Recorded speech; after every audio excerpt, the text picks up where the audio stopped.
Rats! Someone stole my research notes! I'm looking at you, Rattata! Shoot up notes or not, the research continues as we discover the similarities between our world and all existing Pokémon.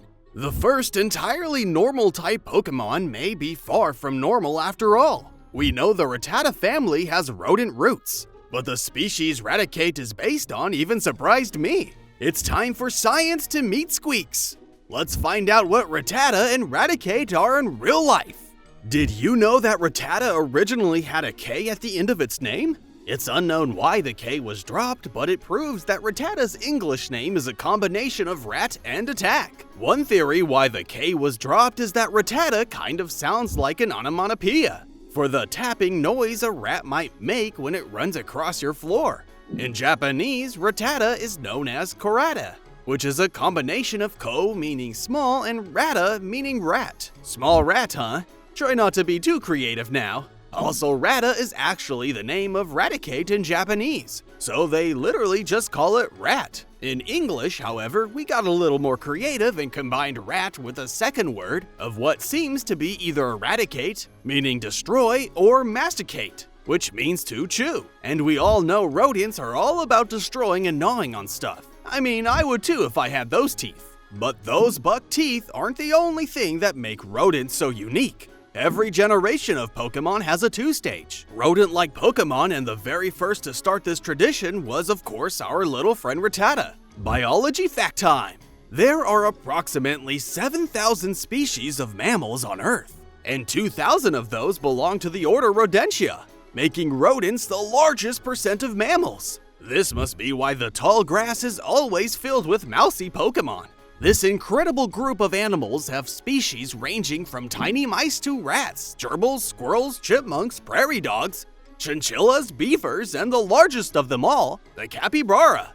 Rodents are found all over the world, from Arctic tundras to tropical rainforests. This is given a nod to the Crystal Pokédex entry that states, "This Pokémon's impressive vitality allows it to live anywhere. It also multiplies very quickly." These abundant friends are crucial for the environment, since they act as seed dispersers, soil aeration experts, and unfortunately for them, a nice meal for quite a lot of predators. I know, I feel bad for the little buddies too, but tell me with a straight face that Rattata didn't go directly to the PC as soon as you caught your 7th Pokémon. Where's the rodent respect? Anyways, back to what makes rodents so unique, and that's those big branch biters. According to Pokemon Ruby's Pokédex entry, Raticate's sturdy fangs grow steadily. To keep them ground down, it gnaws on rocks and logs. It may even chew on the walls of houses. In real life, this is actually true for all rodents' front teeth, which are called incisors. These specialized teeth grow continuously throughout a rodent's life. This is why you'll see them constantly gnawing on things like wood, seeds, metals, and really anything to prevent their incisors from getting too long. The front row of rodent incisors is coated with a hard enamel that often has an orange or yellow color, while the backside is made of a softer material called dentin, allowing the teeth to become quite sharp as they wear. Just a friendly reminder, if you have a rodent as a pet, make sure they have plenty of things to chew on, because if their teeth get too long, they won't be able to eat properly, causing all sorts of medical issues. Now use those giant teeth and hyperfang the like and subscribe buttons. Now that we know some awesome facts about rodents, which of the 2,000 species did Rattata and Raticate draw their inspiration from? Rattata appears to be a conglomerate of multiple species of rodents, even though they unfortunately don't come in purple. Although Rattata switched from being classified as a rat Pokemon to mouse Pokemon in Generation 3, its design is much more rat-like. It has a more robust body, large incisors, and a long, thin tail, all which are more common in rats than mice. Compare it to Tandemaus, for example. Now that's a mouse Pokemon. Now, Rattata could draw inspiration from many rodents, but when I look at it, the one characteristic that sticks out are those little triangle ears that enhances its cuteness, much like the Dumbo rat. Look at the cute round ears on these innocent little faces. They're fairly large and set lower on their heads, much like a Rattata's. Dumbo rats were first bred in the United States in the 1990s, and their name comes from their resemblance to the Disney character Dumbo the elephant. It would make sense that Rattata drew some inspiration from a pet popular amongst children in the 90s. While wild rats have an intimidating look with their slightly more pointed ear shape, Dumbo rats give a softer, more endearing vibe, which has made them particularly likable as pets. I think they're a great spokesman for rodents. Dumbo rats have an affectionate and curious nature that makes them excellent companions, just like a Pokémon. I think a Rattata might cuddle up. What do you think? Also, did you know that all domesticated rat breeds originally came from Central Asia? The brown rat has successfully spread across most continents due to its remarkable ability to thrive in a wide range of environments, from urban streets to rural garages. I'm surprised there isn't an Antarctic rat by now, to be perfectly honest. Brown rats have robust bodies, coarse brown fur, and a long, scaly tail. They are highly resourceful creatures and often forage for food in human habitats, which gets them the notorious pest label. But to be fair, I think they earned a little bit of leeway considering their past experiences with humans. For example, long ago, rats spread across Europe and then the rest of the world through trading routes. People saw them and said, well, those are the cutest things I've ever seen. Let's keep them in our houses. Just kidding. Unfortunately, in reality, the domestication of rats was a long struggle that began in the 18th century when rats were captured for a not-so-pleasant game of sorts. Basically, humans would bet on how long it would take a dog to make all the rats in an enclosed space, well, faint. Pokémon battles certainly didn't take after this, did they? Well, we can't change the past.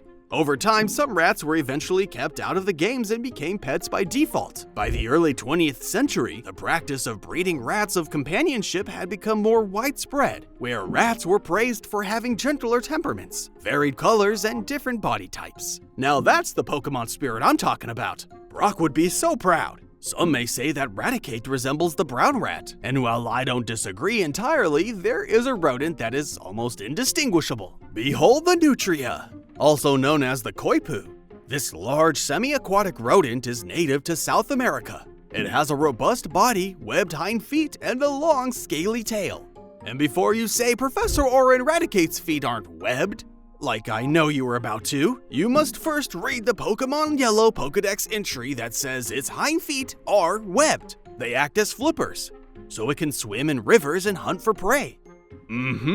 Stopped you faster than a beaver dam does water, didn't I? Nutria are often mistaken for beavers or muskrats due to their similar aquatic habitats and physical appearance, but they can be identified by their round tails and prominent orange incisors. I think Raticate may have gotten a hold of some toothpaste or maybe some Orbit White chewing gum. I digress.